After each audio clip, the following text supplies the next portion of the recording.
ನಮಸ್ಕಾರ. ಆಯುಷ್ಮಾನ್ ಭವ ಕಾರ್ಯಕ್ರಮಕ್ಕೆ ಸ್ವಾಗತ. ನಾನು ಪ್ರಗತಿ ಜೈರಾಮ್. ವೀಕ್ಷಕರೇ, ಬದಲಾಗ್ತಾ ಇರುವಂತಹ ಜೀವನ ಶೈಲಿಯಿಂದಾಗಿ ಸಾಕಷ್ಟು ಆರೋಗ್ಯ ಸಮಸ್ಯೆಗಳು ನಮ್ಮನ್ನ ಕಾಡ್ತಾ ಇರುತ್ತೆ. ಅದರಲ್ಲಿ ಇತ್ತೀಚೆಗೆ ತುಂಬಾ ಕಾಮನ್ ಹಾಗೆ ಸಂಖ್ಯೆ ಹೆಚ್ಚಾಗ್ತಾ ಇರೋದು ಕಿಡ್ನಿ ಸಮಸ್ಯೆ ಇರುವವರು. ಹಾಗಾಗಿ ಕಿಡ್ನಿ ಸಮಸ್ಯೆ ಯಾವೆಲ್ಲ ಕಾರಣಗಳಿಂದ ಬರುತ್ತೆ, ಕಿಡ್ನಿ ಸಮಸ್ಯೆ ಇದೆ ಅಂತ ನಾವು ತಿಳಿದುಕೊಳ್ಳೋದು ಹೇಗೆ, ಲಕ್ಷಣಗಳು ಯಾವ ರೀತಿಯಾಗಿರುತ್ತೆ. ಸಾಕಷ್ಟು ಜನ ಸಮಸ್ಯೆ ಇದ್ರೂ ಸಹ ಟ್ರೀಟ್ಮೆಂಟ್ ಅನ್ನೇ ತೆಗೆದುಕೊಳ್ಳೋದಿಲ್ಲ. ಹಾಗಾಗಿ ಅವರು ಯಾವೆಲ್ಲ ಕಾಂಪ್ಲಿಕೇಶನ್ಸ್ ನ ಎದುರಿಸಬೇಕಾಗುತ್ತೆ, ಇದ್ರ ಬಗ್ಗೆ ಸಂಪೂರ್ಣವಾಗಿ ಡೀಟೇಲ್ ಆಗಿ ತಿಳಿಸಿಕೊಡೋದಕ್ಕೆ ನಮ್ಮ ಜೊತೆ ಇದ್ದಾರೆ ಆಸ್ಟರ್ RV ಆಸ್ಪತ್ರೆಯ senior consultant, nephrology and transplant physician ಆಗಿರುವಂತಹ ಡಾಕ್ಟರ್ ಹರ್ಷ ಕುಮಾರ್ ಅವರು. ಅವರನ್ನ ಕಾರ್ಯಕ್ರಮಕ್ಕೆ ವೆಲ್ಕಮ್ ಮಾಡೋಣ. ಡಾಕ್ಟರ್, ಕಾರ್ಯಕ್ರಮಕ್ಕೆ ಸ್ವಾಗತ. ನಮಸ್ಕಾರ ಮೇಡಮ್. ಡಾಕ್ಟರ್, ಬದಲಾಗ್ತಾ ಇರುವ ಜೀವನ ಶೈಲಿ ನಾನು ಆರಂಭದಲ್ಲೇ ಹೇಳ್ತಾ ಇದ್ದೆ, ಹಾಗಾಗಿನೇ ಈಗ ಸಾಕಷ್ಟು ಆರೋಗ್ಯ ಸಮಸ್ಯೆಗಳು ಕಂಡು ಬರುತ್ತೆ. ಅದರಲ್ಲೂ ಸಹ ನಮ್ಮ ಲೈಫ್ ಸ್ಟೈಲ್ ಇಂದಾನೇ ಕಿಡ್ನಿ ಸಮಸ್ಯೆ ಕಂಡು ಬರುತ್ತೆ ಅಂತ ಹೇಳ್ತಾರೆ. ಅದು ಹೌದಾ? ಮೊದಲನೇ ಪ್ರಶ್ನೆ ನಂದದೆ. ಹೌದು, ಪಾರ್ಷಿಯಲಿ ಹೌದು ಅಂತ ಹೇಳ್ಬೋದು ನಾವು. ಇದಕ್ಕೆ ಏನು ಅಂದ್ರೆ, ಈಗ ನಮ್ಮ ಲೈಫ್ ಸ್ಟೈಲ್ ಚೇಂಜಸ್ ಅಂದ್ರೆ ಜಾಸ್ತಿ ನಾವು ಒಬೆಸಿಟಿ ಆಗ್ತಾ ಇದೆ. ಓಕೆ, ನಾವು ಓವರ್ ದ ಕೌಂಟರ್ಸ್ ಮೆಡಿಸಿನ್ಸ್ ತಗೊಂತಾ ಇದೀವಿ, ಹಾಗೂ ನಾವು obesity is becoming a big problem in ನಮ್ಮ ದೇಶದಲ್ಲಿ. Around middle age population 30% are diabetic and it is consider, India is consider as a diabetes capital of the world ಅಂತ ನಾವು ಇದನ್ನು ಕರಿತೀವಿ. ಇದು ಏನಕ್ಕೆ ಅಂದರೆ, ಇಷ್ಟು ಜನ ಡಯಾಬಿಟಿಸ್ ಅಲ್ಲಿ ಆಲ್ಮೋಸ್ಟ್ 25 to 30% ಜನಕ್ಕೆ ಕಿಡ್ನಿ ಪ್ರಾಬ್ಲಮ್ ಆಗುತ್ತೆ. ಸೊ ಆದ್ರಿಂದ life style changes is very important. It contributes. It may not be the only factor, but it contributes. ಅಂದ್ರೆ ಬೇಸಿಕಲಿ ಶುಗರ್ ಇರೋರು, BP ಇರೋರು, ಸ್ಮೋಕಿಂಗ್ ಮಾಡೋರು, ಎಕ್ಸೆಸ್ ಆಫ್ ಆಲ್ಕೋಹಾಲ್ ಇಂಟೇಕ್ ತಗೊಂಡವರು, over the counter medicines ತಗೊಂತಾರೆ. Okay, ಆಮೇಲೆ more of process food, ನಾವು ಏನೀಗ junk foods ಇವೆಲ್ಲ ಹೈ ಸಾಲ್ಟ್ ಇಂಟೇಕ್ ಇರುವಂಥ ಫುಡ್, ಬ್ಯಾಲೆನ್ಸ್ ಡಯಟ್ ನಾವು ತಗೊಂತಾ ಇಲ್ಲ, ಎಕ್ಸಸೈಸ್ ಮಾಡ್ತಾ ಇಲ್ಲ. ಓಕೆ, ಸೊ ಇವೆಲ್ಲ ಫ್ಯಾಕ್ಟರ್ಸ್ಗಳು they are adding up to the problems of kidney. ಅಂದರೆ ಪ್ರೋಗ್ರೆಷನ್ ಫಾಸ್ಟಾಗಿ ಆಗ್ತಾ ಇದೆ. ಓಕೆ, ಸೊ ಇಂಡಿಯಾದಲ್ಲಿ ನಾವು ತಗೊಂಡ್ರೆ almost, as I told you, India is consider as a diabetes capital. Almost 50% of patient kidney ಪ್ರಾಬ್ಲಮ್ಸ್ನವರಿಗೆ ಶುಗರ್ ಇದೆ. Sugar itself is a important. Sugar ಮತ್ತೆ BP ಎರಡೂ ಸೇರಿಸಿ ನೋಡಿದ್ರೆ 70 to 75% ಜನಕ್ಕೆ ಕಿಡ್ನಿ ಪ್ರಾಬ್ಲಮ್ಸ್ ಬರದೇ ಇವೆರಡು ಕಾಯಿಲೆಯಿಂದ. So which are both can be controlled, well controlled and well manage. ನಾವು ಚೆನ್ನಾಗಿ ಕಂಟ್ರೋಲ್ ಮಾಡಿದ್ರೆ ಕಿಡ್ನಿ ಪ್ರಾಬ್ಲಮ್ಸ್ ಇನ್ಸಿಡೆನ್ಸ್ ಆಗೋ ಪ್ರಿವಲೆನ್ಸ್ ನ ಕಡಿಮೆ ಮಾಡ್ಬೋದು. ಅಂದ್ರೆ ಶುಗರ್ ಮತ್ತೆ BP ಇವೆರಡೇ ಮೇನ್ ಇಂಪಾರ್ಟೆಂಟ್. 70 to 80% ಅದರಿಂದ. ಅದು ಬಿಟ್ಟು ಬೇರೆ ಕಾರಣಗಳು ಇದಾವೆ, ಬಟ್ ಡೆಫಿನೆಟ್ಲಿ ಈ ಶುಗರ್ ಮತ್ತೆ BP they are mainly related to the lifestyle. ನಾವು ತಗೊಳ್ಳೋ ಊಟದಿಂದ ನಾವು ಎಕ್ಸೆಸ್ ಆಫ್ ಸಾಲ್ಟ್ ಇಂಟೇಕ್ ಮಾಡ್ತೀವಿ, ಜಂಕ್ ಫುಡ್ಸ್ ತಗೊಂತೀವಿ. Okay, we drink cold drinks, aerated drinks ತಗೊಂತೀವಿ.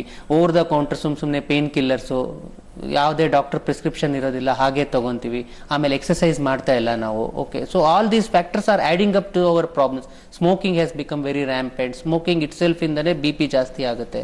So ಇವೆಲ್ಲ ಫ್ಯಾಕ್ಟರ್ಸ್ಗಳಿಂದ ಕಿಡ್ನಿ ಪ್ರಾಬ್ಲಮ್ಸ್ ಇನ್ನೂ ಜಾಸ್ತಿ ಆಗ್ತಾ ಇದೆ. ಡಾಕ್ಟರ್, ಕ್ರಾನಿಕ್ ಕಿಡ್ನಿ ಡಿಸೀಸಸ್ ಅಂದ್ರೆ ದೀರ್ಘಕಾಲದವರೆಗೂ ಸಹ ಇರುವಂತಹ ಕಿಡ್ನಿ ಸಮಸ್ಯೆಗಳು ಯಾವ್ದಕ್ಕೆ ಹೇಳ್ತೀವಿ ನಾವು? ಆತರ ಕ್ರಾನಿಕ್ ಕಿಡ್ನಿ ಡಿಸೀಸ್ ಅಂದ್ರೆ ಯಾವುದೇ ಒಂದು ಕಿಡ್ನಿ ಪ್ರಾಬ್ಲಮ್ 3 ತಿಂಗಳಕ್ಕಿಂತ ಹೆಚ್ಚು ಪ್ರಮಾಣದಲ್ಲಿ ಇರೋದನ್ನ ಕ್ರೋನಿಕ್ ಅಂತ ಕರಿತೀವಿ. ಸೊ ಕ್ರೋನಿಕ್ ಕಿಡ್ನಿ ಡಿಸೀಸ್ ನಾವು ಹೇಗೆ ಅಂದ್ರೆ, ನಾವು EGFR ಅಂತ ಕ್ಯಾಲ್ಕುಲೇಟ್ ಮಾಡ್ತೀವಿ. ಅಂದ್ರೆ GFR ಎಷ್ಟು ಪರ್ಸೆಂಟೇಜ್ ಕಿಡ್ನಿ ಕೆಲಸ ಮಾಡ್ತಾರೆ. ನಾರ್ಮಲ್ ನಮ್ಮ kidney 90 to 100 ml per minute is our estimated GFR. ಯಾವಾಗ ಇದು 60ಕ್ಕಿಂತ ಕೆಳಗಡೆ ಹೋಗುತ್ತೆ ಅದು ಕ್ರೋನಿಕ್ ಕಿಡ್ನಿ ಡಿಸೀಸ್ ಅಂತ ಕರಿತೀವಿ. ಈ ಪ್ರಾಬ್ಲಮ್ ಅದ್ರ ಜೊತೆ ಏನಾದ್ರು ಯೂರಿನಲ್ಲಿ ಪ್ರೋಟೀನ್ ಲೀಕೇಜ್ ಆಗ್ತದೆ. ಇವೆರಡು ತೊಂದರೆಗಳು ಜೊತೆಗೆ ಇದ್ರೆ, ಇಲ್ಲ ಸಪರೇಟ್ ಆಗಿದ್ರು, 3 ತಿಂಗಳಿಂದಕ್ಕಿಂತ ಹೆಚ್ಚು ಪ್ರಮಾಣಕ್ಕಿಂತ ಜಾಸ್ತಿ ಟೈಮ್ ಇದಿದ್ರೆ ಇದಕ್ಕೆ ನಾವು ಕ್ರೋನಿಕ್ ಕಿಡ್ನಿ ಡಿಸೀಸ್ ಅಂತ ಡಿಫೈನ್ ಮಾಡ್ತೀವಿ. ಬೇಸಿಕಲಿ ಕ್ರಾನಿಕ್ ಕಿಡ್ನಿ ಡಿಸೀಸ್ ಹಾಗಾದ್ರೆ ಪ್ರಮುಖವಾದಂತಹ ಕಾರಣಗಳೇನು, ಯಾವೆಲ್ಲ ಕಾರಣಗಳಿಂದ ಕಂಡು ಬರುತ್ತೆ? ಸೊ ನಾನು ನಿಮಗೆ ಮೊದಲೇ ಹೇಳ್ದಂಗೆ, ಮಧುಮೇಹ, sugar, it is a very important factor. That itself is 40 to 50% ಪ್ರಾಬ್ಲಮ್ಸ್ಗೆ ಮೇನ್ ರೀಸನ್. ಸೆಕೆಂಡ್, BP, ಅತಿಯಾದ ರಕ್ತ ಒತ್ತಡ ಅಂತ ಕರಿತೀವಲ್ಲ ನಾವು, ಅದರಿಂದ. ಅಷ್ಟೇ ಅಲ್ಲದೆ ಅದರ್ ಕಾಸಸ್ ಅಂದ್ರೆ ನಾವು ಕಿಡ್ನಿ ಫಿಲ್ಟರ್ಸ್ಗಳಲ್ಲೇ ಪ್ರಾಬ್ಲಮ್ ಹೇಳ್ತೀವಿ. ಒಂದು ಗ್ಲೋಮೆರುಲೋನೆಫ್ರೈಟಿಸ್, ಅದು ಹಲವಾರು ಕಾರಣಗಳಿಂದ, ಆಟೋ ಇಮ್ಯೂನ್ ಡಿಸಾರ್ಡರ್ ಇರ್ಬೋದು, SLE, ಇವೆಲ್ಲ ಒಂದು 10 to 15% ಕಾಂಟ್ರಿಬ್ಯೂಟ್ ಮಾಡುತ್ತೆ ಮೇಡಮ್. ಅದಲ್ಲದೆ ಈ painkillers, over the counter medicines, antibiotics, okay, protein powders, ಇವೆಲ್ಲ ನಾವು ತಗೊಳೋದ್ರಿಂದ ಕ್ರೋನಿಕ್ ಇಂಟರ್ಸ್ಟಿಷಲ್ ನೆಫ್ರೈಟ್ ಅದು ಒಂದು 5%. ಇನ್ನು 5% ಏನಿದೆ, ಇದು ನಮಗೆ most of the time stones, kidney stones, ಅದು ಬಹಳ ದಿನ ಸ್ಟೋನ್ಸ್ ಹಾಗೆ ಇದ್ದು ಹಾಗೆ ಬಿಟ್ಕೊಂಡು ಬ್ಲಾಕ್ ಆಗಿ ಕಿಡ್ನಿ ಫಿಲ್ಟರ್ ಪ್ರಾಬ್ಲಮ್, ಅದು 5% ಕಾಂಟ್ರಿಬ್ಯೂಟ್ ಮಾಡಿ. ಅದಲ್ಲದೆ 1 to 2% ಅಷ್ಟೇ ಜೆನೆಟಿಕ್ ಪ್ರಾಬ್ಲಮ್ಸ್ ಇಂದ ಆಗುತ್ತೆ. ಅಂದ್ರೆ by birth you are born with single kidney ಆಗಿ ಹುಟ್ಟಿರ್ಬೋದು. ಇನ್ ಕೆಲವೊಬ್ರು ಪಾಲಿಸಿಸ್ಟಿಕ್ ಕಿಡ್ನಿ ಅಂತ ಕರೀತಾರೆ, ಅದು ಜೆನೆಟಿಕ್ ಅಲ್ಲಿ ಬರುತ್ತೆ. ಇನ್ ಆಲ್ಪೋರ್ಟ್ ಸಿಂಡ್ರೋಮ್, ಕೆಲವೊಂದು genetic, they are very rare, 1 to 2%. But ನಾವು ಮೇಜರ್ ಆಗಿ ನೋಡಿದ್ರೆ ಶುಗರ್, BP ಎರಡೇ 70 to 75% ಪ್ರಾಬ್ಲಮ್ಗೆ main reason chronic kidney disease. Kidney ಸಮಸ್ಯೆ ಕಂಡು ಬಂದು ನಂತರದಲ್ಲಿ ಕಿಡ್ನಿ ಫೇಲ್ಯೂರ್ ಆಗೋಯ್ತಂತೆ ಅವ್ರದ್ದು ಅಂತೆಲ್ಲ ಹೇಳ್ತಾರೆ. ಹಾಗಾಗಿ ಸ್ಟೇಜಸ್ ಅಂತ ಇರುತ್ತಾ ಕಿಡ್ನಿ ಸಮಸ್ಯೆಗಳಿಂದ ಆರಂಭ ಆಗಿ? ಸೊ ನಾವು ಕ್ರೋನಿಕ್ ಕಿಡ್ನಿ ಡಿಸೀಸ್ ಅನ್ನು ಸ್ಟೇಜ್ 1 to ಸ್ಟೇಜ್ 5 ಅಂತ ಡಿಫೈನ್ ಮಾಡ್ತೀವಿ. Stage 1 stage 2 are very initial stages. Okay, stage 3 ಇಂದ ಸ್ಟೇಜ್ 3A 3B 4 ಅಂದ್ರೆ ನಾನು ಯಾವಾಗಲೇ ಹೇಳಿದ್ನಲ್ಲ, ನಮ್ದು ಎಸ್ಟಿಮೇಟೆಡ್ GFR ನಾರ್ಮಲಿ 90 ರಿಂದ 120 ತನಕ. 60ಕ್ಕಿಂತ ಕೆಳಗಡೆ ಹೋದ್ರೆ ಸ್ಟೇಜ್ 3 ಶುರು ಆಗುತ್ತೆ. ಓಕೆ, 30 to 60 ಸ್ಟೇಜ್ 3 ಬರುತ್ತೆ. ಸ್ಟೇಜ್ 4 ಅಂದ್ರೆ 15 to 30 ಬರುತ್ತೆ. 15ಕ್ಕಿಂತ ಕೆಳಗಡೆ ಬಂತು ಅಂದ್ರೆ stage 5, that is the last stage. ಅದು 10ಕ್ಕಿಂತ ಕೆಳಗಡೆ ಬಂದಾಗ that is the time when you need ಯಾವ್ದಾದ್ರು ಒಂದು ಫಾರ್ಮಲ್ ಕಿಡ್ನಿನ ರಿಪ್ಲೇಸ್ ಮಾಡಬೇಕಾಗುತ್ತೆ, ಇಲ್ಲ ಡಯಾಲಿಸಿಸ್ ಶುರು ಮಾಡಬೇಕಾಗುತ್ತೆ, ಇಲ್ಲ transplant. So that is the last stage. So ನಾವು ಏನಾದ್ರು ಅರ್ಲಿ ಸ್ಟೇಜ್ 3 ದಲ್ಲಿ ಇಲ್ಲ stage 1 or stage 2 early stage ಅಲ್ಲಿ ನಾವು ಡಯಾಗ್ನೋಸ್ ಮಾಡಿದ್ರೆ ಅದನ್ನ ಸ್ಟೇಜ್ 5 ತನಕ ಹೋಗೋದನ್ನ ತಡಿಬಹುದು. ಓಕೆ ಡಾಕ್ಟರ್, ಕೆಲವರಿಗೆ ಫಸ್ಟ್ ಸ್ಟೇಜ್ ಗೊತ್ತೇ ಆಗೋದಿಲ್ಲ, ಸೆಕೆಂಡ್ ಸ್ಟೇಜು ಗೊತ್ತೇ ಆಗೋದಿಲ್ಲ. ಅಂದ್ರೆ ಯಾವ ರೀತಿಯಾಗಿ ತಿಳ್ಕೋಬೇಕಾಗುತ್ತೆ ಕಿಡ್ನಿ ಸಮಸ್ಯೆ ಇದೆಯೋ ಇಲ್ವೋ ಅಂತ? ಸೊ ಬೇಸಿಕಲಿ ನಾವೇನ್ ಹೇಳ್ತೀವಿ ಅಂದ್ರೆ ಸಿಂಪಲ್ ಆಗಿರೋ 2 ಟೆಸ್ಟ್. ಒಂದು ಸೀರಮ್ ಕ್ರಿಯಾಟಿನಿನ್, ಬ್ಲಡ್ ಅಲ್ಲಿ ಒಂದು ಟೆಸ್ಟ್ ಮಾಡ್ತೀವಿ ಕ್ರಿಯಾಟಿನಿನ್ ಅಂತ. ಇನ್ನೊಂದು ಒಂದು ಯೂರಿನ್ ಅಲ್ಲಿ ಮೈಕ್ರೋಆಲ್ಬುಮಿನ್ ಅಂದ್ರೆ ಪ್ರೋಟೀನ್ ಲೀಕ್ ಆಗ್ತಾ ಇದೆಯಾ ಅಂತ. ಇವೆರಡು ಟೆಸ್ಟ್ ಅಲ್ಲಿ ಏನಾರ ಡೌಟ್ ಬಂತು ಅಂದ್ರೆ ನಮಗೆ ನೆಕ್ಸ್ಟ್ ಒಂದು ಅಲ್ಟ್ರಾಸೌಂಡ್ ಮಾಡಿ ಕಿಡ್ನಿ ಸೈಜ್ ಹೇಗಿದೆ, ಇವು 3 ಸಿಂಪಲ್ ಟೆಸ್ಟ್ ವರ್ಷಕ್ಕೊಂದ್ಸರಿ ನಾವು ಮಾಡ್ಕೊಂಡ್ರು ನಾವು ಅರ್ಲಿ ಸ್ಟೇಜ್ ಅಲ್ಲೇ ಡಯಾಗ್ನೋಸ್ ಮಾಡಬಹುದು. ಸೊ ಹೇಗೆ ಅಂದ್ರೆ ಯಾರಿಗೆ ರಿಸ್ಕ್ ಅಂತ ಕೇಳ್ತಾರೆ, ಎಲ್ಲರೂ ಮಾಡಿಸ್ಕೋಬೇಕಾ ಅಂತ ಈ ಪ್ರಶ್ನೆ ಕಾಮನ್ ಆಗಿ ಕೇಳ್ತಾರೆ. ಯಾರಿಗೆ ಶುಗರ್ ಇದೆ, ಓಕೆ, ಯಾರಿಗೆ ಆಲ್ರೆಡಿ BP ಇದೆ, ಓಕೆ, ಯಾರಿಗೆ ಸ್ಮೋಕರ್ಸ್ ಇರ್ತಾರೆ, ಓಕೆ, ಯಾರಿಗೆ family history already kidney problems ಇರುತ್ತೆ, okay, anybody who is more than 40 ವರ್ಷದ ಮೇಲೆ ಎಲ್ಲರೂ ವರ್ಷಕ್ಕೊಂದ್ಸರಿ ಹೆಲ್ತ್ ಚೆಕ್ಅಪ್ ಮಾಡಬೇಕು. ಅದರಲ್ಲಿ ಸಿಂಪಲ್ ಕ್ರಿಯಾಟಿನಿನ್ ಒಂದು ಇದನ್ನ ನಾವು ಮಾಡಿದ್ರೆ ನಮಗೆ ಅರ್ಲಿ ಸ್ಟೇಜಸ್ ಅಲ್ಲೇ ಗೊತ್ತಾಗುತ್ತೆ. ಅರ್ಲಿ ಸ್ಟೇಜ್ ಅಲ್ಲಿ ಗೊತ್ತಾದಾಗ ನೀವು ನಿಮ್ಮ ಕಿಡ್ನಿ ಡಾಕ್ಟರ್ಸ್ ಅನ್ನ ಮೀಟ್ ಆದ್ರೆ ಅವ್ರು ನಿಮಗೆ ಸಲಹೆಗಳನ್ನು ಅದನ್ನ ಫಾಲೋ ಮಾಡ್ಕೊಂಡು ರೆಗ್ಯುಲರ್ ಆಗಿ ಟ್ರೀಟ್ಮೆಂಟ್ ತಗೊಂಡ್ರೆ ಇದನ್ನ ಮುಂದೆ ಹೋಗೋದ್ರಿಂದ ತಡಿಬಹುದು ಆದಷ್ಟು ಮೇಲೆ. ಯಾವಾಗ ಡಾಕ್ಟರ್ನ ಕನ್ಸಲ್ಟ್ ಮಾಡ್ಬೇಕಾಗುತ್ತೆ? ಕೆಲವೊಬ್ರು ಹೇಳ್ತಾರೆ ಕಾಲ್ ತುಂಬಾ ಊತ ಇದೆ, ಓಕೆ ಇವ್ರಿಗೆ ಕಿಡ್ನಿ ಸಮಸ್ಯೆ ಅಂತ ಹಂಗೆ ಮಾತಾಡ್ಕೊಳ್ತಾರೆ. ಸೊ ಎಲ್ಲ ಲಕ್ಷಣಗಳು ಕಂಡು ಬಂದಾಗ ನಾವು ಹೋಗ್ಬೇಕಾಗತ್ತೆ ಮೊದಲು. ಇದು ಏನು ಅಂದ್ರೆ ಅರ್ಲಿ ಸ್ಟೇಜ್ ಅಲ್ಲಿ ನಿಮಗೆ ಯಾವ್ದು ಸಿಂಪ್ಟಮ್ಸ್ ಕಾಣದೇ ಇಲ್ಲ. ಓಕೆ, ಅಂದ್ರೆ ಸ್ಟೇಜ್ 3, 4 ಬರೋ ತನಕ ನಿಮಗೆ ಸಿಂಪ್ಟಮ್ಸೇ ಗೊತ್ತಾಗೋದಿಲ್ಲ.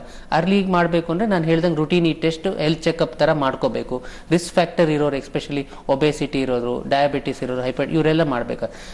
ಲೇಟ್ ಸ್ಟೇಜ್ ಅಲ್ಲಿ ನಿಮಗೆ ಈ ಸಿಂಪ್ಟಮ್ಸ್ ಬರುತ್ತೆ. ಸಿಂಪ್ಟಮ್ಸ್ಗಳು ಯಾವ ತರ ಅಂದ್ರೆ, ಒಂದು ತುಂಬಾ ಸುಸ್ತಾಗ್ತಾ ಇರುತ್ತೆ, ಹಿಮೋಗ್ಲೋಬಿನ್ ಕಡಿಮೆ ಆಗೋದ್ರಿಂದ ಸುಸ್ತಾಗುತ್ತೆ, ಕಾಲಲ್ಲಿ ಊತ ಬರಕ್ ಶುರು ಆಗುತ್ತೆ. By evening you notice that ಸ್ವಲ್ಪ ಕಾಲು ಊತ ಬರ್ತಾ ಇದೆ, ಮತ್ತೆ ರೆಸ್ಟ್ ತಗೊಂಡ್ರೆ ಕಡಿಮೆ ಆಗ್ತಾ ಇದೆ. ಇನ್ನು ಕೆಲವೊಬ್ಬರಿಗೆ ಏನಾಗುತ್ತೆ ಅಂದ್ರೆ ಊಟ ನೋಡ್ರೆ ವಾಮಿಟಿಂಗ್ ಶುರು ಆಗುತ್ತೆ ಲೇಟ್ ಸ್ಟೇಜಸ್ ಅಲ್ಲಿ. ಓಕೆ, ಇನ್ನು ಕೆಲವೊಬ್ಬರಿಗೆ ಬೇರೆ ರೀತಿಯ ಸಿಂಪ್ಟಮ್ಸ್ಗಳು ಬರುತ್ತೆ. ಅಂದ್ರೆ ಏನು ಅಂದ್ರೆ ತುಂಬಾ ಲೇಟ್ ಸ್ಟೇಜ್ ಅಲ್ಲಿ ಹೋದ್ರೆ ಲೈಕ್ ಸ್ಟೇಜ್ 5 ಆ ತರ ಹೋದವರಿಗೆ ಏನೇನೋ ಮಾತಾಡಕ್ ಶುರು ಮಾಡ್ತಾರೆ. ಕೆಲವೊಂದ್ಸರಿ ಬ್ಲಡ್ ಪ್ರೆಷರ್ ಕಂಟ್ರೋಲ್ ಅಲ್ಲಿ ಇರಲ್ಲ, ಸೀಸರ್ಸ್ಗಳು ಬರ್ಬೋದು, ಇಚ್ಚಿಂಗ್ ಶುರು ಆಗುತ್ತೆ. ಓಕೆ, ಸೊ ಡ್ರೈ ಸ್ಕಿನ್ ಆಗಕ್ ಶುರು ಆಗುತ್ತೆ, ಇಚ್ಚಿಂಗ್ ಶುರು ಆಗುತ್ತೆ, ನಿದ್ದೆ ಸರಿ ಬರ್ತಾ ಇರಲ್ಲ. ಸೊ ಆಮೇಲೆ weight loss, unexplained weight loss ಆಗಕ್ ಶುರು ಆಗ್ತಾ ಇರುತ್ತೆ. ಓಕೆ, ಇವೆಲ್ಲ symptoms this will indicate that you have kidney problem. One of the earliest sign ಅಂದ್ರೆ ನೈಟ್ ಟೈಮ್ ಆಗ್ಲೆಲ್ಲ ಯೂರಿನ್ಗೆ ಎದ್ದೇಳೋದು.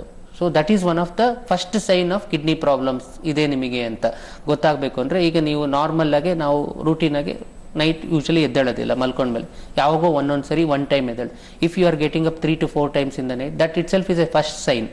ಸೊ ಅವಾಗಲೇ ನೀವು ಯೋಚನೆ ಮಾಡಬೇಕು. ಯಾಕೆಂದ್ರೆ ಕಿಡ್ನಿ ನಾರ್ಮಲ್ ಆಗಿ ಹೇಗೆ ಅಂದ್ರೆ ರಾತ್ರಿ ಹೊತ್ತು ಅದು ಕಾನ್ಸಂಟ್ರೇಷನ್ ಕೆಪಾಸಿಟಿ ಜಾಸ್ತಿ ಆಗುತ್ತೆ. ಸೊ ನಾವು ಡೇ ಟೈಮು 4 ರಿಂದ 5 ಸರಿ ಹೋಗ್ತೀವಿ, ಬಟ್ ನೈಟ್ ಟೈಮ್ 10 ಸರಿ ಹೋಗಿ, ಯಾಕೆಂದ್ರೆ ಕಾನ್ಸಂಟ್ರೇಷನ್ ಜಾಸ್ತಿ ಇರುತ್ತೆ night time when we go to the sleep.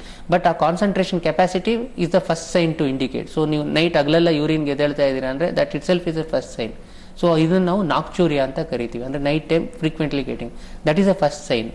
ಅದು ಬಿಟ್ರೆ ನಾನು ಹೇಳ್ದಂಗೆ ಕಾಲು ಊತ ಬರಕ್ ಶುರುವಾಗೋದು, ಯೂರಿನ್ ಅಲ್ಲಿ ಬಬಲ್ಸ್ ಜಾಸ್ತಿ ಬರುತ್ತೆ, ಪ್ರೋಟೀನ್ ಲೀಕ್ ಆಗ್ತಾ ಇದೆ ಅಂದ್ರೆ ಬಬಲ್ಸ್ ಬರುತ್ತೆ. ನಾರ್ಮಲ್ ಆಗಿ ಸ್ವಲ್ಪ bubbles is okay, but when you have to flush the toilet 2 or 3 times bubbles ತುಂಬಾ, so that itself is a frothuria ಅಂತ ಕರಿತೀವಿ. ಇದು ಒಂದು ಅರ್ಲಿ ಸೈನ್.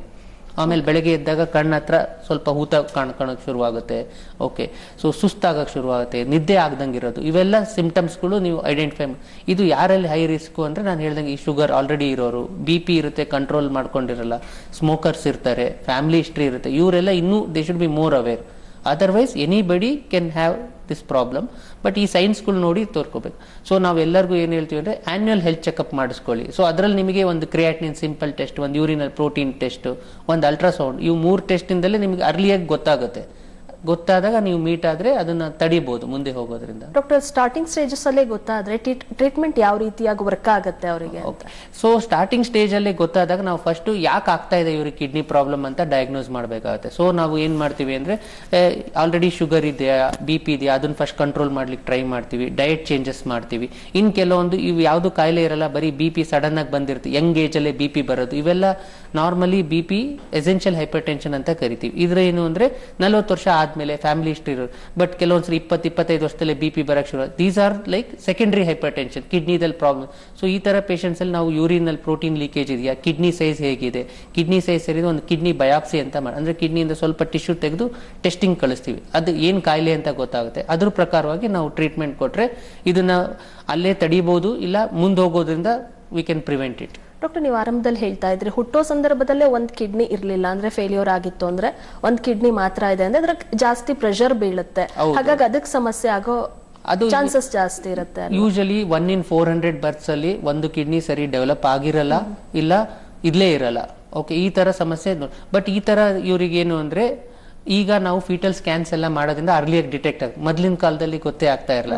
ಈಗ ನಾವು ರೂಟೀನ್ ಅಲ್ಲಿ ಫೀಟಲ್ ಸ್ಕ್ಯಾನ್ಸೇ 5 months ಅಲ್ಲೇ ಮಾಡ್ತೀವಿ ಎಲ್ಲರಿಗೂ, ಅಂದ್ರೆ ಎಲ್ಲ ಆರ್ಗನ್ಸ್ ಇದೆಯಾ ಏನಿಲ್ಲ. ಮೊದ್ಲೆಲ್ಲ ಆಗ್ತಾ ಎಷ್ಟೋ ಜನಕ್ಕೆ ಒಂದೇ ಕಿಡ್ನಿ ಇರೋರಿಗೆ ಒಂದು 15, 20, 25 ವರ್ಷ ಒಂದೇ ಕಿಡ್ನಿದಲ್ಲಿ ನಡೀತಾ ಇರುತ್ತೆ. ಹೋಗ್ತಾ ಹೋಗ್ತಾ ಅದು ಫೇಲ್ ಆಗ್ತಾ ಹೋಗುತ್ತೆ. ಅವಾಗ ನಾವು ಸ್ಕ್ಯಾನ್ ಮಾಡಿದಾಗ ಗೊತ್ತಾಗುತ್ತೆ ಇವ್ರಿಗೆ ಒಂದು ಕಿಡ್ನಿ ಡೆವಲಪೇ ಆಗಿಲ್ಲ ಅಂತ. ಸೊ ಇದು it is very common. It is 1 in 400 births it is. But ನಾವು with the availability of fetal scans ಅರ್ಲಿಯಾಗೆ ಗೊತ್ತಾಗುತ್ತೆ. ಆ ತರ ಗೊತ್ತಿರೋರಿಗೆ ನಾವು we follow them up, annually follow up ಮಾಡ್ತೀವಿ. ಸೊ ಅರ್ಲಿ ಸ್ಟೇಜ್ ಅಲ್ಲಿ ಎಷ್ಟಾಗುತ್ತೋ ಆ ಕಿಡ್ನಿ ಮೇಲೆ ಲೋಡ್ ಹೇಗೆ ಕಡಿಮೆ ಮಾಡಬಹುದು, so that with 1 kidney only he can lead the life normally as long as possible. So ಇದೆಲ್ಲ ಕಾಸಸ್. ಕ್ರಾನಿಕ್ ಕಿಡ್ನಿ ಡಿಸೀಸ್ ಅಲ್ಲಿ ಹೇಳ್ತಾ ಇದ್ರಿ, ಅದನ್ನ ಪ್ರಿವೆಂಟ್ ಮಾಡೋದು ಹೇಗೆ ಹಾಗಾದ್ರೆ ಅಂತ? ಸೊ ಪ್ರಿವೆಂಟ್ ಮಾಡೋದು ಹೇಗೆ ಅಂದ್ರೆ first you should identify what are the risk factors. ನಾನು ಹೇಳ್ದಂಗೆ ಶುಗರ್ ಇದ್ರೆ ವೆಲ್ ಕಂಟ್ರೋಲ್ ಶುಗರ್ ಮಾಡ್ಕೋಬೇಕಾಗುತ್ತೆ. BP ಇದ್ದವರು ಕರೆಕ್ಟಾಗಿ BP ಮೆಡಿಸಿನ್ ತೊಗೊಂಡು ನಮ್ಮ BP 130-80 ಆ ಕಂಟ್ರೋಲಿಗೆ ತರಬೇಕಾಗುತ್ತೆ. ಸ್ಮೋಕರ್ ಇದ್ರೆ ಮೊದಲು ಸ್ಟಾಪ್ ಮಾಡಬೇಕಾಗುತ್ತೆ. ಆಲ್ಕೋಹಾಲಿಕ್ ಇಂಟೇಕ್ ಇರೋರಿಗೆ you should moderate your alcohol. At least if you cannot stop, at least moderate ಅಂತೀವಿ. ಮಾಡ್ರೇಟ್ ಅಂದ್ರೆ social drinks like once in a month or just 30 or 60, that is acceptable. At least ಅಷ್ಟು ಮಾಡಬೇಕು. ಅಂದ್ರೆ ನೀವು ತುಂಬಾ ಒಬೆಸಿಟಿ ಜಾಸ್ತಿ ಇದೆ, ನಾವು ಬಾಡಿ ಮಾಸ್ ಇಂಡೆಕ್ಸ್ ಅಂತ ಕರಿತೀವಿ. ನಾರ್ಮಲಿ 22 to 28 ಇರಬಹುದು. Okay, anybody who is more then 30, 35, 40 ಎಲ್ಲ ಇರ್ತಾರೆ. ಅವರೆಲ್ಲ ರೆಗ್ಯುಲರ್ ಎಕ್ಸರ್ಸೈಸ್ ಮಾಡಬೇಕಾಗುತ್ತೆ. 30 to 45 minutes daily morning evening ಮಾಡೋದ್ರಿಂದ ತಮ್ಮ ಬಾಡಿ ವೆಯ್ಟ್ ಕಡಿಮೆ ಮಾಡಿದ್ರೆ ಅದರಿಂದ ಅರ್ಧ ಇದಾಗುತ್ತೆ. ಆಮೇಲೆ ಸಿಂಪಲ್ ಊಟದಲ್ಲಿ ಕೆಲವೊಂದು ಚೇಂಜಸ್ ಮಾಡಬೇಕಾಗುತ್ತೆ. ನೀವು ಹೈ ಸಾಲ್ಟ್ ಇಂಟೇಕ್ ಇರೋ food, processed food, junk foods ಇವೆಲ್ಲ ನೀವು ಅವಾಯ್ಡ್ ಮಾಡಿದ್ರೆ. ಆಮೇಲೆ ಎಕ್ಸರ್ಸೈಸ್ ಅಂದ್ರೆ ಸಿಂಪಲ್ ಸುಮ್ಮನೆ ವಾಕ್ ಮಾಡೋದಲ್ಲ, it should be a brisk walk like jogging, swimming, cycling. ಈ ಥರದ್ದು ಇದನ್ನ ನಾವು ಅಟ್ಲೀಸ್ಟ್ 45 to 50 minutes ಮಾಡಿ body weight over a period of time ಕಡಿಮೆ ತಂದ್ರೆ load on the kidney will come down. Okay, so ಇವೆಲ್ಲದನ್ನು ಮಾಡಿ. ಆಮೇಲೆ ಚೆನ್ನಾಗಿ ನೀರು ಕುಡಿಬೇಕು. ಓಕೆ, ಕೆಲವೊಬ್ರು ಏನು ಅಂದ್ರೆ ನೀರೇ ಚೆನ್ನಾಗಿ ಕುಡಿಯೋದು, so they are more prone for stones.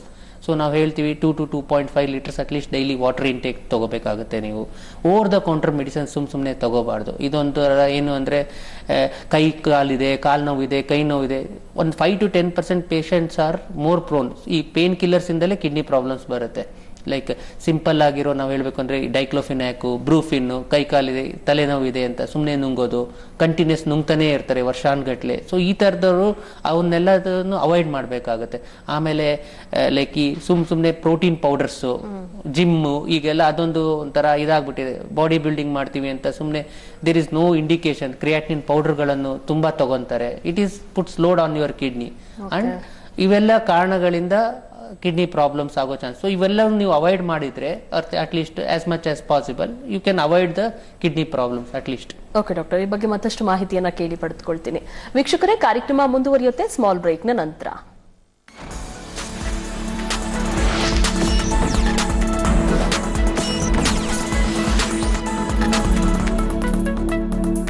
ಈ ವರ್ಷದ ಪ್ರಾಫಿಟ್ ಅನ್ನ ಇಂಟ್ರೆಸ್ಟ್ ನಲ್ಲಿ ಇಡೋಣ. ಪ್ರತಿ ತಿಂಗಳು ಬಡ್ಡಿ ಹಣ ಬರುತ್ತಿರುತ್ತೆ. ರೆಗ್ಯುಲರ್ ಇನ್ಕಮ್ ಬೇಕಾಗಿದ್ರೆ ನೀವು ಈ ಹಣವನ್ನು ಫಿಕ್ಸ್ಡ್ ಇನ್ಕಮ್ ಫಂಡ್ಸ್ ನಲ್ಲಿ ಹಾಕಿ. ಅದರ ಅರ್ಥ ಏನು? ಫಿಕ್ಸ್ಡ್ ಇನ್ಕಮ್ ಮ್ಯೂಚುವಲ್ ಫಂಡ್ಸ್ ಆಯ್ದ ಬಡ್ಡಿ ನೀಡುವ ಕಂಪನಿ ಬಾಂಡ್ಸ್, ಗವರ್ಮೆಂಟ್ ಬಾಂಡ್ಸ್ ಮತ್ತು ಮನಿ ಮಾರ್ಕೆಟ್ ನಲ್ಲಿ ಇನ್ವೆಸ್ಟ್ ಮಾಡುತ್ತವೆ. ಸಿಸ್ಟಮ್ಯಾಟಿಕ್ ವಿತ್ಡ್ರಾವಲ್ ಪ್ಲಾನ್ಸ್ ನಿಂದ ನಿಮಗೆ on the dot fixed amount ಕೂಡ ಸಿಗುತ್ತಿರುತ್ತೆ. ಮ್ಯೂಚುವಲ್ ಫಂಡ್ಸ್ ನಲ್ಲಿ ಫಿಕ್ಸ್ಡ್ ಇನ್ಕಮ್ ನ ಸೌಲಭ್ಯ ಸರಿ ಇದೆ. ವಂಡರ್ಫುಲ್. ಮ್ಯೂಚುವಲ್ ಫಂಡ್ ಹೂಡಿಕೆಗಳು ಮಾರುಕಟ್ಟೆಯ ಅಪಾಯಗಳಿಗೆ ಅಧೀನವಾಗಿವೆ. ಸ್ಕೀಮ್ ಸಂಬಂಧಿತ ಎಲ್ಲ ದಸ್ತಾವೇಜುಗಳನ್ನು ಗಮನವಿಟ್ಟು ಓದಿಕೊಳ್ಳಿ. ಶ್ರೀ ಸಾಯಿ ಗೋಲ್ಡ್ ಪ್ಯಾಲೇಸ್ ನಲ್ಲಿ ವರಮಹಾಲಕ್ಷ್ಮಿ ಮೆಗಾ ಆಫರ್. ಚಿನ್ನದ ಆಭರಣದ ಮೇಕಿಂಗ್ ಚಾರ್ಜಸ್ ಮೇಲೆ 25% ವರೆಗೆ ರಿಯಾಯಿತಿ. ಪ್ರತಿ 1 ಕ್ಯಾರೆಟ್ ಡೈಮಂಡ್ ಮೇಲೆ 10,000 ರೂಪಾಯಿ ರಿಯಾಯಿತಿ. ಈ ವರಮಹಾಲಕ್ಷ್ಮಿ ಹಬ್ಬವನ್ನು ನಿಮ್ಮ ಶ್ರೀ ಸಾಯಿ ಗೋಲ್ಡ್ ಪ್ಯಾಲೇಸ್ ಜೊತೆಲಿ ಆಚರಿಸಿ. ತಪ್ಪದೇ ಬರ್ತೀರಲ್ಲ.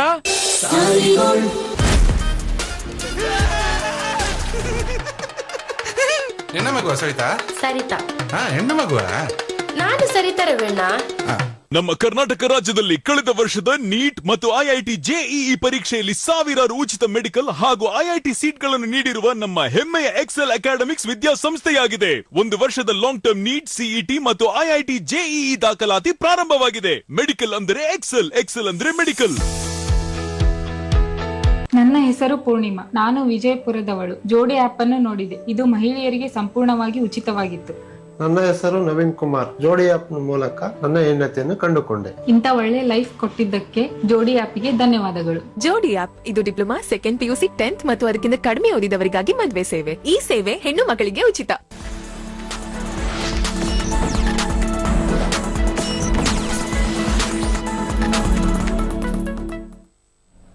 ವಿರಾಮದ ನಂತರ ಆಯುಷ್ಮಾನ್ ಭವ ಕಾರ್ಯಕ್ರಮಕ್ಕೆ ಮತ್ತೊಮ್ಮೆ ಸ್ವಾಗತ. ಡಾಕ್ಟರ್, ಕಿಡ್ನಿ ಸಮಸ್ಯೆಗಳ ಬಗ್ಗೆ ಮಾತನಾಡ್ತಾ ಇದ್ರಿ. ಫೈನಲ್ ಸ್ಟೇಜಿಗೆ ಬಂದಂತಹ ಸಂದರ್ಭದಲ್ಲಿ ಹಾಗಾದ್ರೆ ಆ ಪೇಷಂಟ್ಸಿಗೆ ಏನೆಲ್ಲ ಆಯ್ಕೆಗಳಿರುತ್ತೆ? ಸೊ ನಾನು ಹೇಳ್ದಂಗೆ stage 5 is the final stage. ಅದರಲ್ಲಿ EGFR <15 ಆದಾಗ ನಾವು ಪೇಷಂಟ್ಗೆ ಆಪ್ಷನ್ ಕೊಡ್ತೀವಿ. ಅಂದರೆ ಈಗ ಕಿಡ್ನಿ ಕೆಲಸ ಮಾಡ್ತಾ ಇಲ್ಲ, ಕಿಡ್ನಿ ಕೆಲಸವನ್ನು ಬೇರೆ ಯಾವ್ದು ರೀತಿಯಲ್ಲಿ ನಾವು ನಾವು ಡಯಾಲಿಸಿಸ್ ಅಂತ ಒಂದು ಆಪ್ಷನ್ ಕೊಡ್ತೀವಿ. ಸೆಕೆಂಡು ಕಿಡ್ನಿ ಟ್ರಾನ್ಸ್ಪ್ಲಾಂಟ್ ಅಂತ ಒಂದು ಆಪ್ಷನ್ ಕೊಡ್ತೀವಿ. ಡಯಾಲಿಸಿಸ್ ಅಂದರೆ 2 ಬಗೆಯ ಡಯಾಲಿಸಿಸ್ ಬರ್ತದೆ. ಒಂದು ಹಿಮೋಡಯಾಲಿಸಿಸ್ ಅಂತ ಕರಿತೀವಿ, ಒಂದು ಪೆರಿಟೋನಿಯಲ್ ಡಯಾಲಿಸಿಸ್ ಅಂತ ಕರಿತೀವಿ. ಹಿಮೋಡಯಾಲಿಸಿಸ್ ಅಂದರೆ ನಾವು ಇದರಲ್ಲಿ ಏನು ಅಂದರೆ ವಾರಕ್ಕೆ 3 ದಿನ 4 ಅವರ್ ಸೆಷನ್ಸ್ ಮಾಡ್ತೀವಿ. ಅಂದರೆ ಬ್ಲಡ್ಡು ನಮ್ಮ ಬಾಡಿಯಿಂದ ಹೋಗಿ ಒಂದು ಫಿಲ್ಟರ್, ಡಯಾಲಿಸಿಸ್ ಮಷೀನ್ ಅಂತ ಇರುತ್ತೆ, ಅದರಲ್ಲಿ ಫಿಲ್ಟರ್ ಥ್ರೂ ಪಾಸ್ ಆಗಿ ಅದರಲ್ಲಿ ವೇಸ್ಟ್ ಎಲ್ಲ ಕ್ಲಿಯರ್ ಆಗಿ ವಾಪಸ್ ಮತ್ತೆ ಬ್ಲಡ್ ನಮ್ಮ ಬಾಡಿಗೆ ಸೇರ್ಕೊಳ್ಳುತ್ತೆ. ಓಕೆ, ಸೊ ಈ ಪ್ರೋಸೆಸ್ಸಿಂದ ನಾವು ಮಿಡಲ್ ಮಾಲಿಕ್ಯೂಲ್ಸು ಹಾಗೂ ಸ್ಮಾಲ್ ಮಾಲಿಕ್ಯೂಲ್ಸ್ನ ಕ್ಲಿಯರೆನ್ಸ್ ಆಗುತ್ತೆ. Okay, so this is one form of ಇನ್ನೊಂದು ಪೆರಿಟೋನಿಯಲ್ ಡಯಾಲಿಸಿಸ್ ಅಂತ ಕರಿತೀವಿ. ಇದು ಯಾವ ಥರ ಪೇಷಂಟ್ಸಿಗೆ ಅಂದರೆ ಯಾರು ಹಾಸ್ಪಿಟ್ಲಿಗೆ ಆಗಲಿಲ್ಲ, ಹಿಮೋಡಯಾಲಿಸಿಸ್ ಅಂದರೆ ನೀವು ವಾರದಲ್ಲಿ 3 ಸರಿ ಹಾಸ್ಪಿಟ್ಲಿಗೆ ಹೋಗಿ ಡಯಾಲಿಸಿಸ್ ಮಾಡಿಸ್ಕೊಂಡು ವಾಪಸ್ ಬರಬೇಕಾಗುತ್ತೆ. ಕೆಲವೊಂದು ಪೇಷಂಟ್ಸ್ಗೆ ವಯಸ್ಸಾಗಿರುತ್ತೆ, ಈ ಥರದವ್ರಿಗೆ ಪೆರಿಟೋನಿಯಲ್ ಡಯಾಲಿಸಿಸ್ ಅಂತ. ಪೆರಿಟೋನಿಯಲ್ ಡಯಾಲಿಸಿಸ್ ಅಂದರೆ ನಾವು ಹೊಟ್ಟೆದಲ್ಲಿ ಒಂದು ಟ್ಯೂಬನ್ನು ಪ್ಲೇಸ್ ಮಾಡ್ತೀವಿ. ನಮ್ಮ ಬಾಡಿದಲ್ಲಿ ಒಳಗಡೆ ಸ್ಟೊಮಕ್ ಹತ್ರನೇ ಇಂಟೆಸ್ಟೈನ್ ಹತ್ರ ಒಂದು ಪೆರಿಟೋನಿಯಲ್ ಮೆಂಬ್ರೇನ್ ಅಂತ ಇರುತ್ತೆ. ಆ ಮೆಂಬ್ರೇನೇ ಫಿಲ್ಟರ್ ಥರ ಆ್ಯಕ್ಟ್ ಆಗುತ್ತೆ. ಅಲ್ಲಿ ನಾವು ಒಂದು ಶುಗರ್ ಸೊಲ್ಯೂಷನ್ಸ್ 2 ಲೀಟರ್ಸ್ 2.5 ಲೀಟರ್ ಹೊಟ್ಟೆಯಲ್ಲಿ ಹಾಕಿ 4 ಅವರ್ಸ್ ಹಾಗೆ ಬಿಡ್ತೀವಿ. ಸೊ ಬ್ಲಡ್ಡಲ್ಲಿ ಇರೋದಿಲ್ಲ ವೇಸ್ಟ್ ಆ ಫ್ಲೂಯಿಡಿಗೆ ಹೋಗಿ ಇದಾಗುತ್ತೆ. ಆಮೇಲೆ ಅದನ್ನು ನಾವು ಹೊರಗೆ ತೆಗಿತೀವಿ. ಬಟ್ ಇದರಲ್ಲಿ ಪೆರಿಟೋನಿಯಲ್ ಡಯಾಲಿಸಲ್ಲಿ ಇದನ್ನು ನಾವು ದಿನಕ್ಕೆ 3 ಸರಿ ಮಾಡಬೇಕಾಗತ್ತೆ. ಸೊ ಯಾರು ಮನೇಲೇ ಮಾಡ್ಕೊಳಕ್ಕೆ ಅಷ್ಟು ಇದಿರುತ್ತೆ ಅವರಿಗೆ ಈ ಪೆರಿಟೋನಿಯಲ್ ಡಯಾಲಿಸಿಸ್ ಆಪ್ಷನ್ ಕೊಡ್ತೀವಿ. ಇದರಲ್ಲಿ ಇನ್ನೂ ಒಂಥರದ್ದು ಆಟೋಮೇಟೆಡ್ ಪೆರಿಟೋನಿಯಲ್ ಡಯಾಲಿಸಿಸ್ ಅಂತ ಕರಿತೀವಿ. ಇದರಲ್ಲಿ ಏನು ಅಂದರೆ ರಾತ್ರಿ 9 to 10 ಅವರ್ಸ್ ಪೇಷಂಟ್ ಮಲ್ಕೊಂಡಾಗ ಆ ಫ್ಲೂಯಿಡನ್ನು ಒಂದು ಮಷೀನಿಗೆ ಕನೆಕ್ಟ್ ಮಾಡ್ತೀವಿ. ಸೊ ಫ್ಲೂಯಿಡ್ ತಾನೇ ಎಕ್ಸ್ಚೇಂಜ್ ಆಗ್ತಾ ಇರುತ್ತೆ ಹೋಲ್ ನೈಟ್. ಪೇಷಂಟ್ ಮಲ್ಗೆ ಇರ್ತಾರೆ 9 to 10 ಅವರ್ಸ್. ಅವರು ಈ ಥರ ನೈಟ್ ಮಾಡೋದಕ್ಕೆ ಆಟೋಮೇಟೆಡ್ ಪೆರಿಟೋನಿಯಲ್ ಡಯಾಲಿಸಿಸ್. ಇದರಿಂದ ಏನು ಅಂದರೆ ಯಾರು ಡೇ ಟೈಮ್ ಕೆಲಸಕ್ಕೆ ಹೋಗಬೇಕು ಅಂತ ಇರ್ತಾರೆ ಅವರು ಇದನ್ನು ಆಪ್ಷನ್ನ ಯೂಸ್ ಮಾಡ್ಬೋದು, ಆಟೋಮೇಟೆಡ್ ಸೊ ಇದಲ್ದಲೇ ಕಿಡ್ನಿ ಟ್ರಾನ್ಸ್ಪ್ಲಾಂಟ್ ಅಂದರೆ ನಾವು ಏನೇ dialysis peritoneal it cannot replace the work of the kidney. ಅಂದರೆ ಈಗ ನಾವು ಹೇಳಬೇಕು ಅಂದರೆ ಕಿಡ್ನಿದು ಕೆಲಸ ಬರೀ ವೇಸ್ಟ್ ಕ್ಲಿಯರ್ ಮಾಡೋದಲ್ಲ, ಬ್ಲಡ್ ಪ್ರೆಷರ್ ಕಂಟ್ರೋಲು ಅದ್ರದ್ದು ಕೆಲಸ ಇರುತ್ತೆ. ಇದು ಕೆಲವೊಂದು ಹಾರ್ಮೋನ್ಸ್ಗಳನ್ನು ಮಾಡುತ್ತೆ, ಎರಿಥ್ರೋಪಾಯಿಟಿನ್, ಹಿಮೋಗ್ಲೋಬಿನ್ ಮೇಂಟೈನ್ ಮಾಡ್ಬೋದು, vitamin D, bone health. So ಇವೆಲ್ಲ ಕೆಲಸ ಕಿಡ್ನಿದು ಇರುತ್ತೆ other than just waste clearance. So ಹಾಗಾಗಿ ಕಿಡ್ನಿ ಕೆಲಸ ಕಿಡ್ನಿನೇ ಮಾಡ್ಬೋದು. ಡಯಾಲಿಸಿಸ್ ಇಂದ ಸ್ವಲ್ಪ ವೇಸ್ಟ್ ಕ್ಲಿಯರ್ ಮಾಡ್ಬೋದು, ಬಟ್ BP ಕ್ಲಿಯರ್ ಆಗಲ್ಲ. ಅವ್ರದ್ದು BP ಮೆಡಿಸಿನ್ಸ್ ತಗೋಬೇಕು, ಹಿಮೋಗ್ಲೋಬಿನ್ ಇಂಜೆಕ್ಷನ್ ತಗೋಬೇಕು, ಇವೆಲ್ಲ ಎಕ್ಸ್ಟ್ರಾ ತಗೊಳ್ಳೇಬೇಕಾಗುತ್ತೆ. ಬಟ್ ಟ್ರಾನ್ಸ್ಪ್ಲಾಂಟ್ ಅಂದರೆ ಹೊಸ ಕಿಡ್ನಿಯನ್ನು ಹಾಕಿದಾಗ ಕಿಡ್ನಿ ಕೆಲಸ ಕಿಡ್ನಿನೇ ಮಾಡ್ದಂಗೆ. ಸೊ ಕಿಡ್ನಿ ಟ್ರಾನ್ಸ್ಪ್ಲಾಂಟ್ ಬಗ್ಗೆ ಹೇಳೋದಾದರೆ ಇದು 2 ಪ್ರಕಾರವಾಗಿರುತ್ತೆ. ಒಂದು ಲೈವ್ ಟ್ರಾನ್ಸ್ಪ್ಲಾಂಟ್ ಅಂತ ಕರಿತೀವಿ, ಒಂದು ಕೆಡವರಿಕ್ ಟ್ರಾನ್ಸ್ಪ್ಲಾಂಟ್.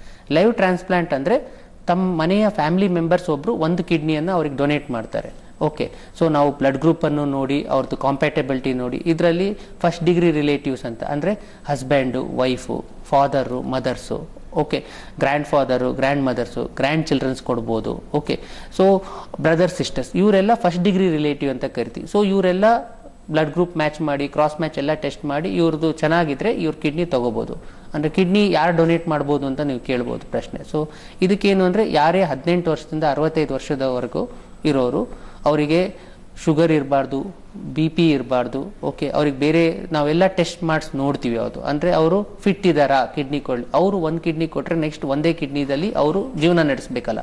ಸೊ ಯಾಕೆಂದರೆ ಏನೂ ತೊಂದರೆ ಇಲ್ದವರು ಆರಾಮಾಗಿ ಒಂದು ಕಿಡ್ನಿದಲ್ಲಿ 30-40 ವರ್ಷ ಜೀವನ ನಡೆಸ್ಬೋದು. ಸೊ ನಮ್ಮ ಇಂಡಿಯಾದಲ್ಲಿ 90% of transplants are live transplants only.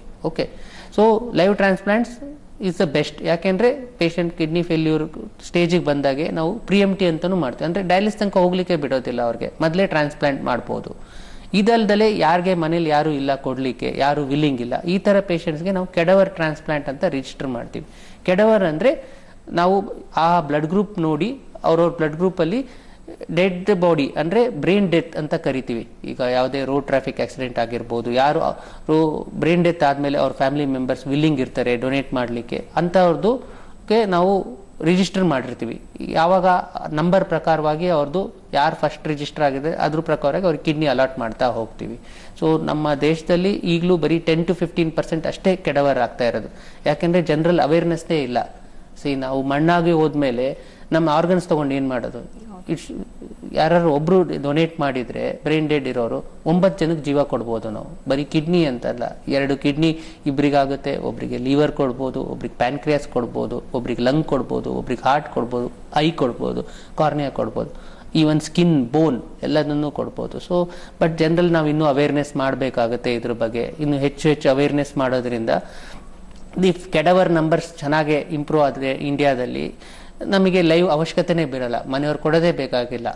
Okay, ಯಾಕೆಂದರೆ ನಮ್ಮ ದೇಶದಲ್ಲಿ ಅಷ್ಟೊಂದು ರೋಡ್ ಟ್ರಾಫಿಕ್ ಆಕ್ಸಿಡೆಂಟ್ಸ್ ಆಗುತ್ತೆ, ಅಷ್ಟೊಂದು ಇದಾಗುತ್ತೆ. ಬಟ್ ಹಾರ್ಡ್ಲಿ 1.5% ಡೊನೇಷನ್ ಆಗ್ತಾ ಇಲ್ಲ ಈಗಲೂ. ಸೊ ಈಗಲೂ ನಾವು we are still dependent on live transplant. ಇನ್ನು ಕಿಡ್ನಿ ಟ್ರಾನ್ಸ್ಪ್ಲಾಂಟ್ ಬಗ್ಗೆ ಇನ್ನೂ ಸಹ ಗೊಂದಲಗಳಿದೆ, ಜನಕ್ಕೆ ಮಿತ್ಗಳಿದೆ. ಯಾರಾದ್ರೂ ಡೋನರ್ ಕೊಟ್ಟರು ಸಹ ಫ್ಯಾಮಿಲಿ ಅವ್ರಿಗೆ ಕಷ್ಟ ಆಗ್ಬಿಡುತ್ತೆ ಮುಂದೆ ಜೀವನ, ಅವ್ರಿಗೆ ಸಮಸ್ಯೆಗಳು ಬರುತ್ತೆ ಅಂತ ಹೇಳ್ತಾರೆ. ಅಂತವ್ರಿಗೆ ಏನ್ ಹೇಳ್ತೀರಾ? Kidney donation is a very very safe procedure. ಆಮೇಲೆ ಯಾರು ಒಬ್ರು ಮನೆಯವ್ರು ಕೊಡ್ತೀನಿ ಅಂದ್ರೆ ನಾವು ಇಮಿಡಿಯೇಟ್ಲಿ ಏನು ತಗೊಳೋದಿಲ್ಲ. ಅವ್ರದ್ದು ಎಲ್ಲ ಟೆಸ್ಟ್ಗಳು ಆಗ್ತವೆ. ಅವ್ರು ಫಿಟ್ ಇದ್ದಾರಾ, ನಾಳೆ ಅವ್ರು ಒಂದು ಕಿಡ್ನಿದಲ್ಲಿ ನೆಕ್ಸ್ಟ್ 30-40 years ಇರ್ಬೋದಾ, ಅವ್ರ ಕಿಡ್ನಿ ಫಂಕ್ಷನಿಂಗ್ ಹೇಗಿದೆ, ಓಕೆ, ಅವ್ರಿಗೆ ಬೇರೆ ಹಾರ್ಟ್ ಇದೆಯಾ, ಶುಗರು, ಬೇರೆ ಏನೋ ಸಮಸ್ಯೆ ಇದೆ, ಎಲ್ಲದನ್ನು ನೋಡ್ತೀವಿ. ಇನ್ಫ್ಯಾಕ್ಟ್ ಭಾಳ ಸ್ಟಡೀಸ್ಗಳು ಏನಂತಾರೆ, ಯಾರು ಕಿಡ್ನಿ ಡೊನೇಟರ್ ಅವ್ರು ಜಾಸ್ತಿ ವರ್ಷ ಬದುಕಿರ್ತಾರೆ ನಾರ್ಮಲ್ ಪಾಪ್ಯುಲೇಷನ್ಗಿಂತ. ಇದಕ್ಕೊಂದು ಕಾರಣನೂ ಇದೆ. ಏನು ಅಂದರೆ ಯಾರು ಕಿಡ್ನಿ ಡೊನೇಟ್ ಮಾಡ್ತಾರಲ್ಲ ಅವರು health, they are more aware about their health. ಅವ್ರು ವರ್ಷಕ್ಕೊಂದ್ಸರಿ ಹೆಲ್ತ್ ಚೆಕ್ ಮಾಡಿಸ್ತಾ ಇರ್ತಾರೆ. ಅವರು ಜಂಕ್ ಫುಡ್ಸ್ ತಿನ್ನೋದಿಲ್ಲ, ಅವ್ರು ಏನೇ ಸಣ್ಣದಾದ್ರೂ ಸುಮ್ಮನೆ ಮೆಡಿಸಿನ್ ತೊಗೊಂಡು ಡಾಕ್ಟರ್ ಹತ್ರ ಹೋಗಿ ಕೇಳೇ ತಗೊತಾರೆ. So the people who donate the kidney live longer than the normal population. Lifestyle ಸಹ ಚೇಂಜ್ ಆಗಿರುತ್ತೆ. ಯಾಕೆಂದ್ರೆ ಅವ್ರಿಗೆ ಅವೇರ್ನೆಸ್ ಇರುತ್ತೆ, ನಾನು ಕಿಡ್ನಿ ಕೊಟ್ಟಿದ್ದೀನಿ, ಸೊ ನಾನು ಒಂದೇ ಕಿಡ್ನಿ ಮೇಲೆ ಇರಬೇಕು ಅಂತ. So kidney donation is a very very safe procedure. And just because ನೀವು ನಾನು ಕೊಡ್ತೀನಿ ಅಂತ ಬಂದಿದ ತಕ್ಷಣ ಯಾರೇ ಡಾಕ್ಟರ್ ಒಪ್ಕೊಂಡಿಲ್ಲ. ನಿಮ್ದೆಲ್ಲ ಕ್ರೈಟೀರಿಯಾ ಸೆಟ್ ಆಗಬೇಕು, ಎಲ್ಲ ಅವ್ರಿಗೇನು ತೊಂದರೆ ಇರಬಾರ್ದು. ಅವ್ರಿಗೆ ತೊಂದರೆ ಇರೋರಿಗೆ ಅವ್ರ ಹತ್ರ ತಗೊಂಡು 2 ಪೇಷಂಟ್ ಕ್ರಿಯೇಟ್ ಮಾಡ್ದಂಗೆ ಆಗುತ್ತೆ. ನಾವು ಯಾರು ಕೊಡಕ್ ಬಂದಾಗ ಫ್ಯಾಮಿಲಿ ಮೆಂಬರ್ಸ್ ಏನಾದ್ರು ಪ್ರಾಬ್ಲಮ್ ಇಲ್ಲ ಅಮ್ಮ ಕೊಡಕ್ ಆಗೋದಿಲ್ಲ, ಯಾಕೆಂದ್ರೆ ನೀವಲ್ಲ ನಾನು 2 ಪೇಷಂಟ್ ಕ್ರಿಯೇಟ್ ಅವ್ರು ಕೊಟ್ಟವರು ಚೆನ್ನಾಗಿರಲ್ಲ, ನೀವು ಚೆನ್ನಾಗಿ ಬೇಡ, ನೆಕ್ಸ್ಟ್ ಬೇರೆ ಯಾರನ್ನಾರು ಹುಡ್ಕೋಣ ಅಂತ ನಾವೇ ಹೇಳ್ಕೊಳ್ಳಿ. ಈ ಬಗ್ಗೆ ಮತ್ತಷ್ಟು ಮಾಹಿತಿಯನ್ನ ಕೇಳಿ ಪಡೆದುಕೊಳ್ತೀನಿ. ವೀಕ್ಷಕರೇ, ಕಾರ್ಯಕ್ರಮ ಮುಂದುವರಿಯುತ್ತೆ ಮತ್ತೊಂದು ಸ್ಮಾಲ್ ಬ್ರೇಕ್ ನ ನಂತರ.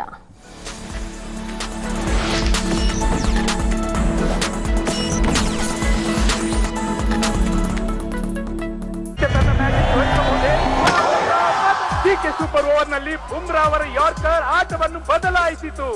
ಬುಮ್ರಾ ಆಟವನ್ನು ಬದಲಾಯಿಸಿದವರು ಯಾರು ಎಂದು ನಿಮಗೆ ತಿಳಿದಿದೆ. ಈ ಬಲವಾದ ಗೋಡೆಯೊಂದಿಗೆ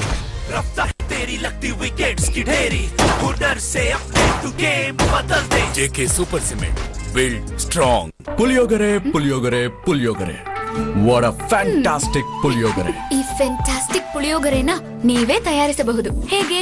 ಆಚಿ ಪುಳಿಯೋಗರೆ ಪೌಡರ್ ನಿಂದ ಈ ಪೌಡರ್ ಅನ್ನು ಬಿಸಿಯಾದ ಆಯಿಲ್ ನಲ್ಲಿ ಹಾಕಿ ಅನ್ನವನ್ನು ಬೆರೆಸಿದ್ರೆ 10 ನಿಮಿಷದಲ್ಲಿ ಫ್ಯಾಂಟಾಸ್ಟಿಕ್ ಪುಳಿಯೋಗರೆ ರೆಡಿ. ಆಚಿ ಪುಳಿಯೋಗರೆ ಪೌಡರ್. ಜಿಆರ್ಟಿ ಜ್ಯುವೆಲ್ಲರ್ಸ್ ಅವರ ಶ್ರಾವಣಾಶ್ಚರ್ಯ, ಸುಂದರವಾದ ಆಭರಣಗಳೊಂದಿಗೆ ಆಶ್ಚರ್ಯಕರ ಬಹುಮಾನಗಳು ಮತ್ತು ಜಿಆರ್ಟಿ ಗೋಲ್ಡನ್ 11 ಫ್ಲೆಕ್ಸಿ ಆಭರಣ ಖರೀದಿ ಯೋಜನೆ. 18% ವರೆಗೆ ವೇಸ್ಟೇಜ್ ಇಲ್ಲ. GRT jewellers. ನಮ್ದೊಂಥರ ಮ್ಯೂಸಿಕಲ್ ಚೇರ್ ಇದ್ದಂಗೆ, ಸೀಟಿ ಓದಿದ್ರೆ ಕೂತ್ಕೊಂಡ್ರೆ ಉಂಟು, ಇಲ್ಲ ಅಂದ್ರೆ ಇಲ್ಲ.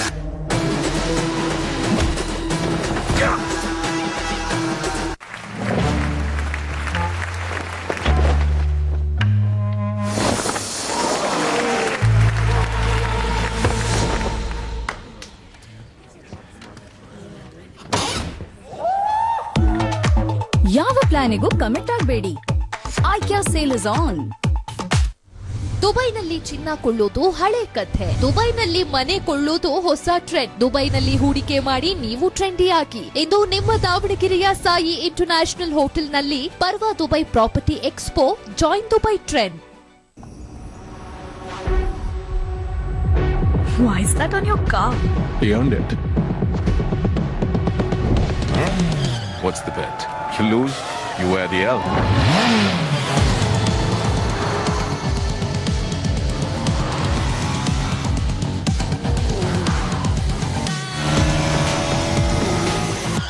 At the front of the car or the back? Extreme 250R. Challenge the extreme.